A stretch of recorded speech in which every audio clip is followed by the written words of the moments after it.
코스피 왜 올랐나 보기 전에 저의 의견이 있습니다.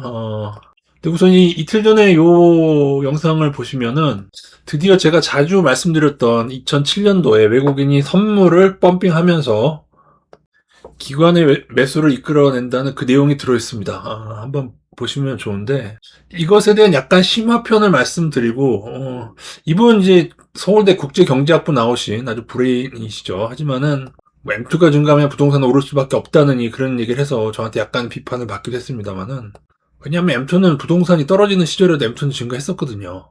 하지만은 이 선물에 대한 이러한 내용을 말할 정도가 되신다라고 하면은 단순히 교과서 지식이 아니라 실전 투자의 지식도 가지고 계신 분이다라고 말씀드릴 수 있습니다. 하지만은 글쎄요, 늘 고학력이 시장의 예측을 잘했던 것 같지 않습니다. 이분이 뭐 시장 예측 위주로 말씀하시는 분은 아니지만요.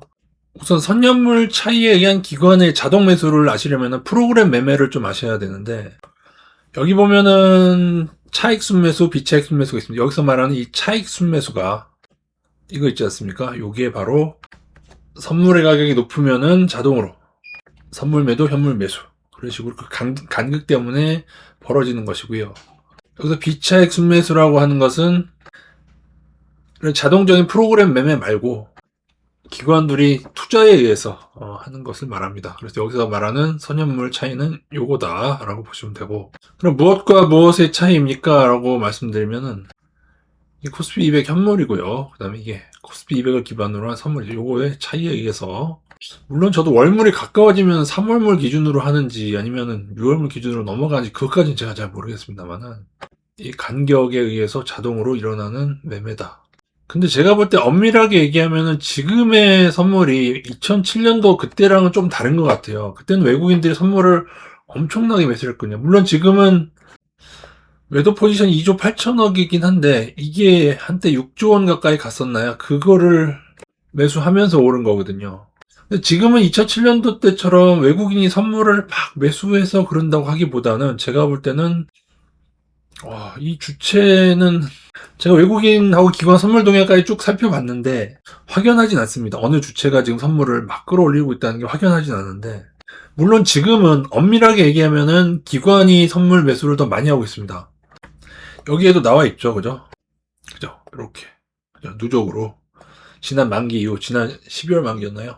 그리고 박정은 그 채널 말대로 지금 사실은 선현물 다 기관이 매수가 우위인데 이게 애매한 게 선물이 마이너스 6조 원인가 제 기억이 맞다면은 거기서 3조 원가량을 또 매수한 건 맞기 때문에 보시면은 외국인의 선물 매도가 많이 쌓인 기간이 요 정도 요때거든요 제 기억. 그리고 요때도 약간 그랬고 제 기억이 맞다면 좀 요건 살펴봐야 되고 요때는 확실합니다.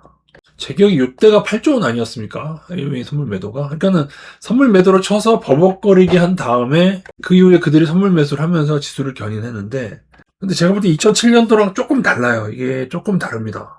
같은 점이 있다면은 기관 매수 주식 자체로 그 다음에 외국인 매도 요건 같은데 선물이 조금 차이가 나거든요. 그리고 지금 사실 외국인 선물이 플러스가 됐다가 보여드리는 게 낫겠네요. 이렇게 외국인이 매수하면서 지수가 이렇게 올랐죠. 아까 보이는 코스피 200 선물입니다. 근데 며칠 전부터 다시 매도를 또 때려가지고 누적으로 지금 2조 원 매도가 된 건데 외국인이 선물 매수만 하면 오르냐 그것도 사실은 아니에요. 보시면은 외국인의 선물 매도가 나오는 이런 지점에도 지수는 오르죠. 그죠? 기관의 매수로 오르죠. 그러니까 박종훈 그분의 얘기는 일부는 맞아요. 일부 구간은 맞는데 지금 모든 구간이 다 맞는 건 아니고 2007년에는 외국인의 선물 매수가 제 기억에 의하면은 좀 더 강력했어요.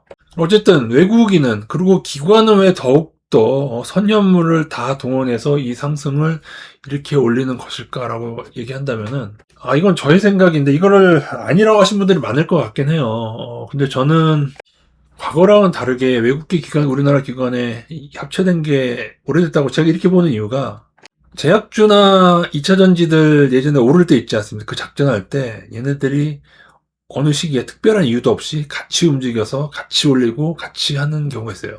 근데 늘 그렇게 하다가 늘 외국인이 빠져나오고 기관은 그대로 매수하면서 나중에 깡통펀드 만들거든요. 물론 기관에 있어서 이 금융 투자는 그러니까 그야말로 이제 증권사라고 보시면 되는데 프로그램 매매만 있는 것도 아니고 저도 여기에 대해서 정확히는 자세히는 몰라요. 근데 제가 알기로는 프로그램 매매만 있는 것도 아니고 ELS, ELW 뭐 그게 또 뭐 몇 프로라고 하는데 거기까지 제가 잘 모르는데 얘네 자체로도 증권사 자체로도 펀드를 운영하는 게 있거든요.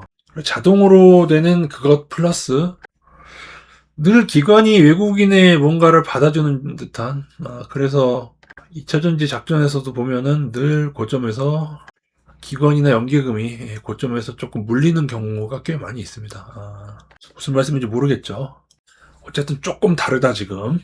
만약에 최근에 요 매도가 안 나왔으면은 정말 비슷하다라고 얘기했을 것 같아요. 버벅일 때 매도했다가 계속 끌어올리면서 근데 지금 다시 외인 선물 매도가 조금 더 있으면 3조 원이 쌓이게 되고 그리고 제가 나중에 이렇게 될 가능성이 좀 크다고 말씀드렸죠. 외국인 조금 퉁쳐서 올리고 팔고 퉁쳐서 올리고 더 오르면 외국인 팔고 그래서 결국에는 이 외국인의 매도가 들어왔던 것보다 더 많이 나가게 될 때 그렇게 되면은 저희는 조심한다고 말씀드렸습니다. 자, 좀 얘기가 길어지니까 제 의견을 잠깐만 말씀드리고 박정은 그분의 얘기를 제가 존중은 하는데 진짜로 코스피가 오른 이유는 사실은 22년, 23년 외국인 신명제 같은 거 폐지로 검은 자금이 입성했는데 그 자금이 뭐가 제일 많았느냐 그때도 말씀드렸지만은 외국인 하이닉스 집중 매수를 했고요. 그래서 제가 하이닉스를 정말 많이 강조를 드렸잖아요. 외국인 때문에 강조를 드린 거고 저평가였기 때문에 강조 드렸는데 이제 그거를 얘네들이 매도를 하는 겁니다. 지금 여기서 이제 상당한 여기서의 매도가 하이닉스가 되어 있고요. 그래도 이 기간에 삼성전자는 좀 삼성전자가 최근에 좀 외국인이 같이 빠져나가고 있습니다. 이 점을 좀 아셔야 되고 또 하나 제가 이제 코스피가 저평가라고 할 때는 코스피 PER이 막 12, 13, 막 나스닥은 막 30이 가까이 되고 막 넘었는데 그래서 나스닥 말고 코스피를 투자해야 된다. 코스닥도 버블이다. 코스피만 투자해야 된다고 늘 말씀드려 왔는데 이렇게 찾겠던 애들이 몇 년 전에 일본, 몇 년 전에 중국, 그다음에 우리나라였는데 순서대로 일본, 중국, 우리나라 오른 거예요. 마지막 남은 게 우리나라였는데 우리나라가 오를 때쯤에 개인들은 포기하고 나갔어요. 그러더니 지금은 또 뭐예요? 이렇게 오른 구간에서 개인들이 관심을 가지기 시작하는 것 같습니다. 그래서 보면은 하이닉스는 사실은 제가 2만원대부터 예전에 2016년도인가 그때에 3, 4만원 하던 게 2만 5천원까지 폭락했던 때가 있어요. 어쨌든 그러면서 지금까지 오는 그 기간 동안에 10만원도 아니죠. 하여튼 외국인이 들어온 건 5만원, 10만원이라고 칩시다. 외국인은 10만원부터 한 6, 70만원을 먹는 거, 그죠? 그럼 어떻게 6, 7배를 먹고, 그리고 외국인은 분할로 매도하는 거죠, 그죠? 분할로. 그러면서 또 최근에는 샀어요. 나중에 이거 반드시 보세요. 요거 나중에 또 팝니다. 보세요. 어쨌든 외국인은 이렇게 많이 있다가 이렇게 판 상태고, 개인들은 여기서 더 오르면은 아마 들어가지 않을까요? 지금도 좀 들어왔는데, 개인들. 그죠? 그래도 이번에는 의외로 그래도 좀 괜찮은 구간에 들어왔다고 해야 되나요? 그래도 여기. 그죠? 30에서 60만원 갈 때 개인들 들어왔다가, 최근에는 또 조금 이제 빠졌다가 사고 있는 중인데, 이 뒤를 못 보여드려서 그렇지 외국인이 그동안 굉장히 많이 샀습니다. 2022년도였던 것 같아요. 외국인 실명제가 폐지된 후에 꽤 많이 들어왔었고 그래서 외국인 매수로 제가 그러니까는 지난번 윤석열 그때 막 눌릴 때 있지 않습니까? 그 기간에도 보면은 외국인들이 어제 쌀 때 굉장히 좀 경조했었어요. 이런 식으로 하다가 또 외국인은 또 올리다가 이렇게 빠져나가고 그런 식으로 되면서 이게 나중에 완성이 되지 않을까. 지금 코스피의 PER은 한 30 정도 되는 것 같습니다. 몇 년 전만 해도 10대 초반 12, 13 하던 게 PER이 30이 됐는데 PER 30이면 코스피 PER 역사상 약간 오버페이스 구간이긴 하죠. 작년 실적 대비해서는 지금 이 정도지만은 환율이 높았기 때문에 계속 높았죠. 그죠? 작년, 올해. 그래서 우리가 수출주기 때문에 상당히 수출은 괜찮을 거거든요. 저는 올해 하이닉스 삼성전자 실적이 상당히 양호할 걸로 봅니다. 그래서 올해 실적으로 본다면 이 PER 한 25, 좀 아래가 23에서 25 정도까지 떨어지지 않을까. 그렇게 본다면 지금도 많이 버블이냐라고 하기에는 애매하지만 근데 삼성전자든 하이닉스든 외국인이 파는 데는 이유가 있을 것이다. 삼성전자는 외국인이 살짝 들어오다가 말았어요. 이게 삼성전자입니다. 그리고 이렇게 다시 빠져나가는 여기서도 많이 팔았고. 그럼 어떤 분은 이렇게 얘기하실 거예요. 아, 외국인 바보다. 삼성전자, 이 10만 원일 때 팔고, 그 다음에 요거는 조금 들어오다가, 이렇게 하다. 근데 예전부터 제 얘기 들어오신 분들은 알죠. 외국인이 일부 물량 이렇게 판 다음에, 아직 많잖아요. 50몇 프로나 있잖아요. 얘네들이 또 팔려고 할 때는 살짝 퉁쳐서 올리고, 그 다음에 오르면 팔 것이다. 이해되시나요? 여기를 손해라고 보시면 안 돼요. 외국인이 많이 가지고 있잖아. 이미 많이 가지고 있단 말이에요. 삼성전자를.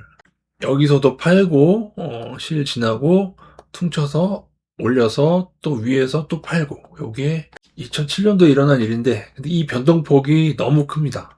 어쩌면 이렇게까지 급하게 올려야 될 만큼 뭔가 급하다면은, 어쩌면은 2007년보다 조금, 2007년은 정확하게는 아니지만 한 1년 한 반 정도 있다가 이런 현상이 시작된 후에 급락이 나왔거든요. 이 현상의 시작을 어디로 봐야 될지는 좀 애매합니다, 이게. 팔기 시작한 게 여기도 하면 24년 하반기인데, 여기로 봐야 될 것인가. 그래도 다시 들어왔으니까 여기로 봐야 될 것인가. 저는 근데 여기로 보는 게 맞을 것 같아요. 이게 어디냐면은, 왜냐하면 제가 얼마 전에 비교해 봤는데, 이 매도가 2007년의 매도만큼이 아닙니다. 2007년 훨씬 많았어요. 그리고 그전에도 좀 매도였죠. 근데 이걸 다 합쳐도 2007년 매도보다 조금 작아요. 근데 지금은 이 6천까지 이 금액이 더 커졌기 때문에 훨씬 더 많은 금액이 나가야 되고, 그래서 이때 대비해서 한 1년, 최장 1년 반이니까 지금으로 봤을 때에 한 1년 내에 글로벌 급락장이 오지 않겠나, 저는 그렇게 보고 있습니다. 왜냐면 지금 2007년도랑 너무 같고, 근데 2007년도에도 계속 주구장창 오르는 건 아니고, 그러다가 또 외국인이 팔면 요 정도라도 좀 떨어지거든요. 이렇게 많이 떨어진 때도 있지만은 나중에 또 올리다가, 그러다가 또 한 번 또 오르게 헷갈리게 하면서 그렇게 하다가 어느 순간 언제인지 모르지만은 급락장이 오게 될 겁니다. 단 지금은 어디까지 올릴지는 몰라요. 7천까지 올릴지 8천까지 올릴지 그건 모르겠습니다. 얘네들이 일단 작정하고 올리는 거기 때문에. 다만 외국인의 선물이 지금처럼 다시 마이너스 3조 원, 4조 원, 한 4조 원가량 기준으로 삼는 게 좋을 것 같은데 다시 마이너스 4조 원 매도가 나오게 되면은 조금 단기로도 조심하겠습니다.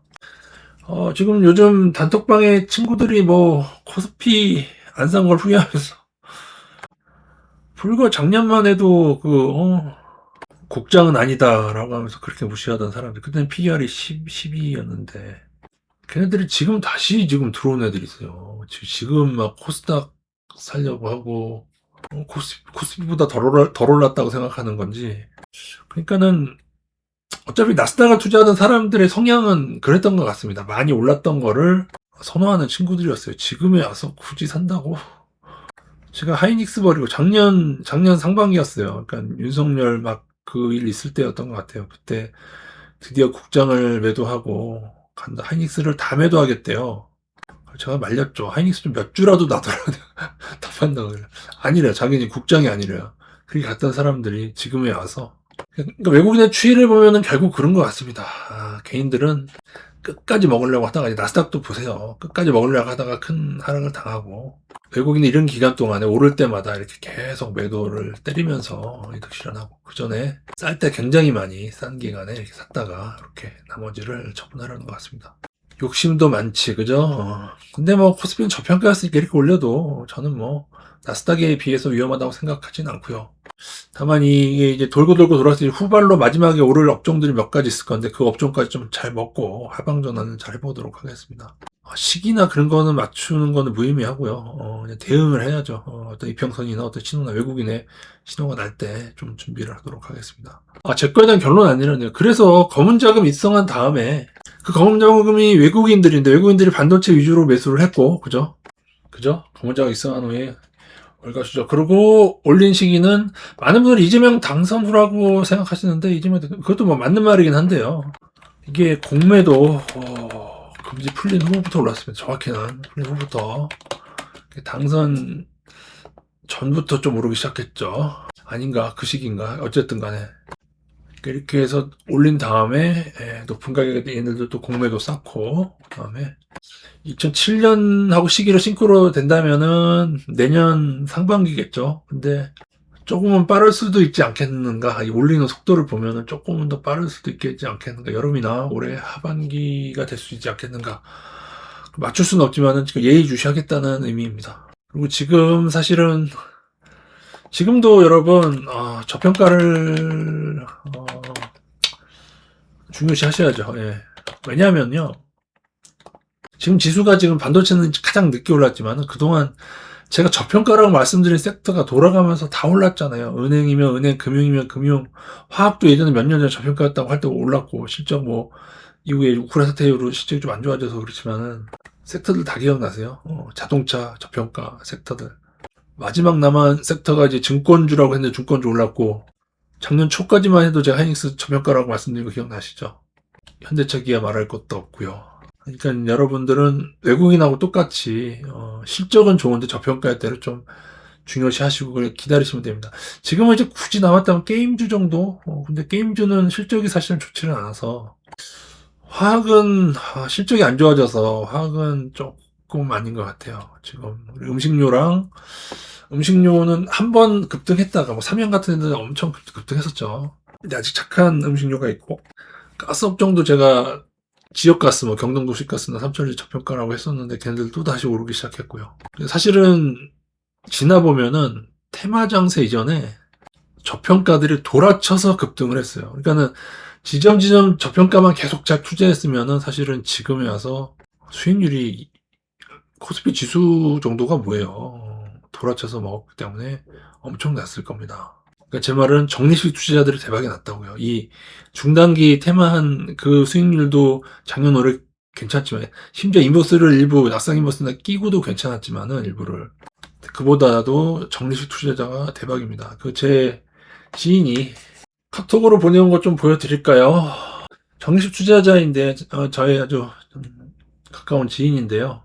심지어 이 지인은 작년도 그 윤석열 그 사태 때 매수를 중지했었어요. 그때까지 매수했으면 더 대박이었을 텐데 보십시오. 이게 퍼센트인데. 예. 그러니까는 꾸준히 잘 모으는 지인은 아닙니다만은 그래도 217%도 찍히고 경동도시가스도 꾸준히 모았으면 이렇게 안 돼요. 훨씬 더 나와야 되고요. 이거는 제가 지난번에 천연가스 장투하면 안 된다고 지난번 올랐을 때 그 몇 년 전에 우크라 사태 엄청 올랐을 때 있지 않습니까? 그때 좀 팔라고 했는데 안 팔았어요 이걸. 그리고 보시면은 만도 30%, 골프존은 손해네요. 포러비스는 1.74, 경동도시가스 또 있네. 아까 그건 같죠? 그 다음에 원익메탈 70%, 이마트 59%, 휘어트로프, NHN이 63%, 유진테크 384%, 상신이TP 마이너스, 마이크로컨덴서 225%, ENF 테크놀로지 191%, 현대차 162%, 삼성전자 182%. 근데 보세요. 이렇게 한 애들 조금씩 이득시키려가지고, 국도학은 지금 아직도 저평가한 것 같던데, 이런 애들 뭐 늘려가면 되죠. 그죠? 근데 국도학도 저것도 잘 안 한 걸 거예요. 꾸준히 했으면 저수익률일 수가 없어요. 신세계 123, 빙그레놀에 46%나 되네. 동진세미캔은 이렇게 되고, 기아 104%, 하이닉스 641%. 이게 지난주 보낸 거기 때문에 지금은 700%가 되지 않았을까 싶은데요. 이거는 분할로 좀 매도를 실현한 겁니다. 그러니까 월 30만원씩 했으니까. 이 종목들이 제가 블로그 글에서 한 번씩은 다 좀 언급하고 저평가지 않았냐 그런 거를 이제 다 주워서 이렇게 한 겁니다. LG 이노텍도 이거 딱 한 주만 있어서 그렇지 이것도 분할로 했으면은 이 수익률이 아니겠죠. 그죠? 그러니까 정확하게 저점 매수를 안 했음에도 불구하고 그러니까 제가 그냥 이건 좀 저평가다 그 당시 뭐 했던 거를 다 넣은 건데 그중에 이제 화학주가 안 좋았죠. 화학주하고 게임주 두 개만 좀 안 좋았습니다. 화학주는 실적 자체가 안 좋아졌기 때문에 LG화학은 손절을 시켰습니다. 제가 굉장히 많은 이득을 실현했음에도 불구하고 수익률이 81%죠. 적립식 수익률 81%. 근데 이분은 이것뿐이 아니에요. 이게 그 몇 년 전만 해도 그러니까 코스피가 심지어 발발 겼을 때 윤석열 그때도 수익이 났었거든요. 이미 삼천리 몇백 프로 먹은 거 그거 다 수익률을 난 거 있었기 때문에 삼천리도 제가 강조드렸던 종목이잖아요. 저평가로 그죠? 적립식은 잘 실패를 하지 않습니다. 저평가 적립식은 여러분 잘 실패하지 않습니다. 지금도 고평가 따라 붙지 마시고 저평가 위주로 그렇게 잘 하시기 바라겠습니다.